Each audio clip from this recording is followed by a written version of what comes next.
এতিয়া বৰ্তমান আমি আছোঁ শুৱালকুছিত। এই আমাৰ হিতেশ, এই প্ৰথমবাৰ আহিছোঁ ন আমি হিতেশ। কেনেকুৱা লাগিছে? একদম বঢ়িয়া বঢ়িয়া বঢ়িয়া, একদম ভাল লাগিছে আহি ভাল লাগে। এয়া আমাৰ সৌৰভ, আমি ৰাস চাব আহিছোঁ। এয়া হিতেশ, মানে প্ৰথমবাৰ আহিছোঁ শুৱালকুছি আৰু শুৱালকুছি আহি ডেকৰেশ্যন খুব ধুনীয়া। আৰু বহুত ৰাতি হৈছে আৰু মানে মূৰ্তি ৰাখ সোমাই আহোঁতে খুব ভাল লাগিছে। আৰু এয়া প্ৰথমৰ পৰা আপোনালোকক দেখাই যাম, আহক ভিডিঅ'টো আৰম্ভ কৰোঁ।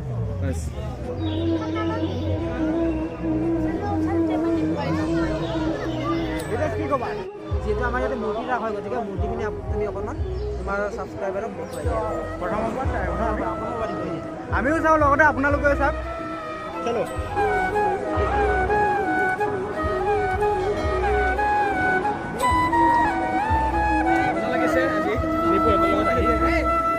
এইটো কৃষ্ণৰ দশত আমাৰ লগত আছে পিংকু প্ৰিন্স।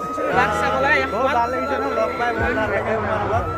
আৰু প্ৰথমবাৰ আহিছোঁ শুৱালকুছিত, প্ৰথমবাৰ আহিছোঁ ইয়াকো লগ পালোঁ, ভাল লাগিল। আৰু এইফালে আমাৰ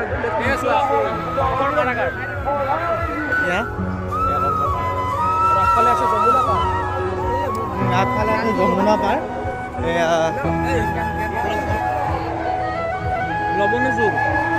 এইফালে আৰু আগত যাওঁ। আমাৰ সৌৰভে কৈ আছে, আপোনালোকে বুজি পাইছে ন, এইটো বক কৰিছিলে, এইটো মুভমেণ্ট ইয়াত উপস্থাপন কৰা হৈছে। আৰু আগফালে আছে বিশেষকৈ এনেকুৱা ৰাস মই প্ৰথম চাইছোঁ, সেইবাবে মই ক'ব নোৱাৰিম।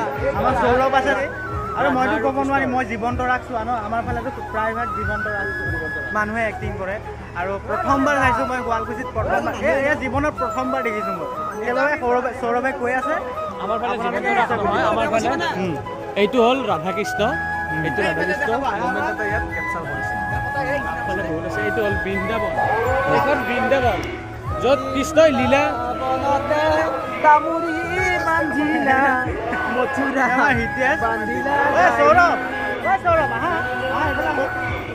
এইটো বৃন্দাবন ন? এইটো বৃন্দাবন, য'ত কৃষ্ণই ৰাসলীলা কৰিছিলে। খুব ধুনীয়া কৰিছে। এইটো হ'ল শ্যামন্ত হৰণ। এইটো শ্যামন্ত হৰণ, শ্যামন্ত হৰণ। এইটো হ'ল গোবৰ্ধন পৰ্বতখন যেতিয়া কৃষ্ণই দাঙিছিল, সেই মমেণ্টটো ইয়াত দিয়া হৈছে।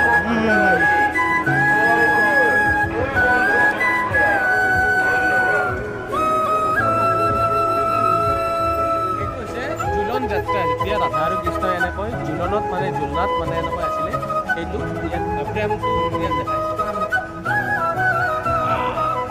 এইটো হৈছে কংসবধ। কংসমামক যেতিয়া কৃষ্ণই বধ কৰিছিলে ফাইনেলি, সেই মমেণ্টটোক ইয়াত কেপচাৰ কৰিছে।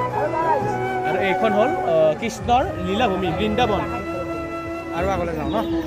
আমাৰ সৌৰভে কৈ আছে, আপোনালোকেতো হয়তো বুজি পাইছেই। আৰু এয়া নৌকা বিহাৰ, যেতিয়া কৃষ্ণই যেতিয়া মন্দিৰ ৰূপ লৈছিলে, কৃষ্ণক যেতিয়া শিৱৰ মন্দিৰ ৰূপ লৈছিলে, সেই মন্দিৰ ৰূপ এইটো মোহিনী ৰূপ। কৃষ্ণ ছোৱালী হৈছিলে মানে দশ অৱতাৰত আছে অলৰেডি। এইটো হ'ল গজেন্দ্ৰ।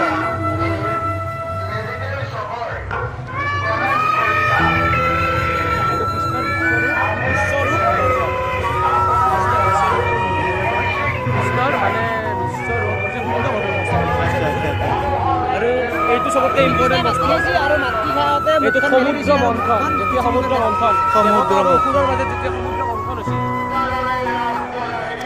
এইটো অৰ্জুনৰ লক্ষ্য ভেদ, যেতিয়া যুদ্ধৰ কাৰণে যি লক্ষ্য ভেদ কৰিছিলে, সেই মোমেণ্টটো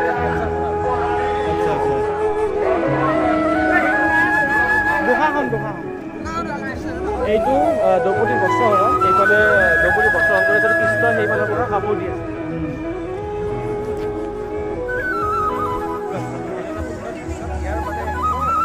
কৃষ্ণৰ ৰাসলীলা, কৃষ্ণৰ ৰাসলীলা, কৃষ্ণই ৰাসলীলা কৰিছে।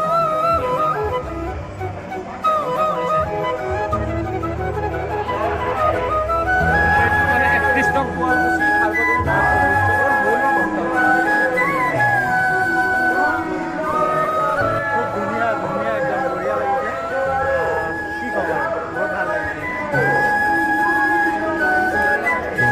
কৃষ্ণৰ সৰহস্য। আপোনালোকে চাই বুজি পাইছে চাগে, এয়া দৃশ্যবোৰ চাই যে বুজি পাইছে। এইটো এইটো এটা চবতকৈ ইণ্টাৰেষ্টিং কথা পাণ্ডৱৰ স্বৰ্গযাত্ৰা এই পাণ্ডৱে যেতিয়া এইটো হ'ল যুধিষ্ঠিৰৰ লগত এইটো দেখাব পাৰে এইটো কুকুৰ এটা হৈ গৈছে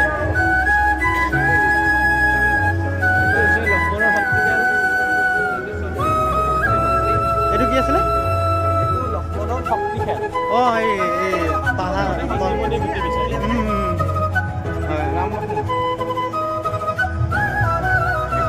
শ্ৰৱণৰ পিতৃ মাতৃৰ ভক্তি নৰসিংহ আমি চবেই জানো কিতাপতে পঢ়িবলৈ গৈছিলোঁ এইটো হৈছে বিপ্ৰ দামোদৰ এইটো বিপ্ৰ দামোদৰ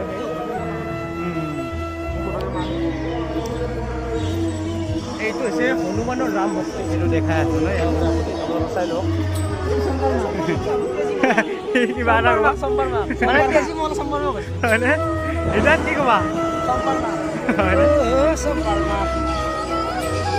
এইটো চম্পা এইটো একচুৱেলি তেজীবলা যে হাতটো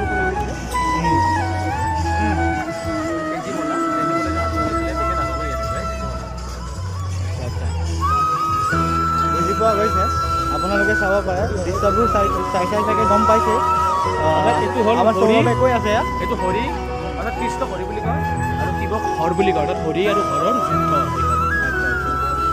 কৃষ্ণৰ বৈকুণ্ঠ প্ৰণায়ন বৈকুণ্ঠ প্ৰয়াণ কৃষ্ণ যেতিয়া বৈকুণ্ঠত গৈছিল সেই কৃষ্ণই মানে বৈকুণ্ঠৰ প্ৰয়াণটো ইয়াতে আচ্ছা আচ্ছা ইমানতে শেষ আছে ন তাতে শেষ হ'ল নেকি আৰু আছে আৰু আছে ভিতৰত আছে আমি দেখাবলৈ চেষ্টা কৰিম মই যিমান পাৰিছোঁ এয়া ফকৰা আছে আদিত্য অফিচিয়েল চেনেলটো চাব ভাল লাগিব আমাৰ ভিডিঅ' আহি আছে আপোনালোকে ছাপৰ্টৰ মতে আমি আছোঁ আপোনালোকে ছাপৰ্ট কৰি দিব আমি আগুৱাই যাম আৰু আপোনালোকক ভাল ভাল কণ্টেণ্ট আমি দি যাবলৈ চেষ্টা কৰিম আৰু কিছুমান দৃশ্য আছে আমি দেখাবলৈ চেষ্টা কৰিম আহক তেনেহ'লে